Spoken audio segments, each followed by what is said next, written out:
ఈ 2025 చివరి ఆదివారమున దేవుడు నిన్ను నన్ను ఇక్కడ ఏర్పాటు చేశాడు అంటే కారణం ఒకటే.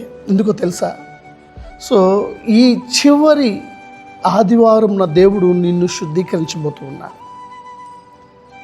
ఈ గడిచిన సంవత్సరం రోజులన్నీ 365 రోజులు దేవుడు నిన్ను కాపాడి నిన్ను దీవించి ఎన్ని తప్పులు చేసినా నడిపించుకుంటూ ఈ రోజున చివరి ఆదివారానికి తీసుకొచ్చాడు.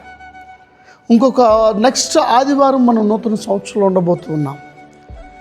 నూతన సంవత్సరంలో ఉండాలి అంటే, నూతన సంవత్సరం దీవెనకరంగా మారాలి అంటే నీవు ఈ చివరి ఆదివారం రోజున పాపాలు ఒప్పుకొని పశ్చాత్తాపడి దేవుని దగ్గర ఉంటే ఈ ఆదివారం శుద్ధీకరించబడతావు.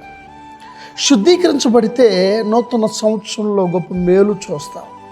సో చూడండి, ఎప్పుడైనా సరే మనం పండుగలకి ముందు, లేకపోతే జాబులకు ముందు, లేదా ఏదన్నా ఫంక్షన్కి ముందు, సో దాని ముందు రోజు చాలా ప్రాముఖ్యం. ఎందుకో తెలుసా? రేపు జరగాల్సిన మంచి పనులు, రేపు జరగాల్సిన మంచి వంటకాలు, రేపు ఆహ్లాదంగా కనపడాల్సిన మంచి డెకరేషన్ అంతా కూడా ఈ రోజును సరి చేస్తాం. మనం ఈ రోజును చేస్తాం. అప్పుడు రేపు ఆహ్లాదకరంగా కనపడుతుంది.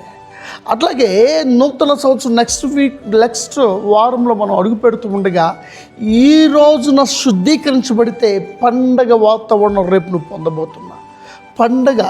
పండగ నూతన సంవత్సరపు ఆశీర్వాదాలు నువ్వు పొందుకోబోతున్నావు ప్రియ సంగమా. సో ఈ రోజున నీవు దేవుని సన్నిధిలో ఉన్న నిన్ను ఈ చివరి ఆదివారమున శుద్ధీకరిస్తూ ఉన్నాడు.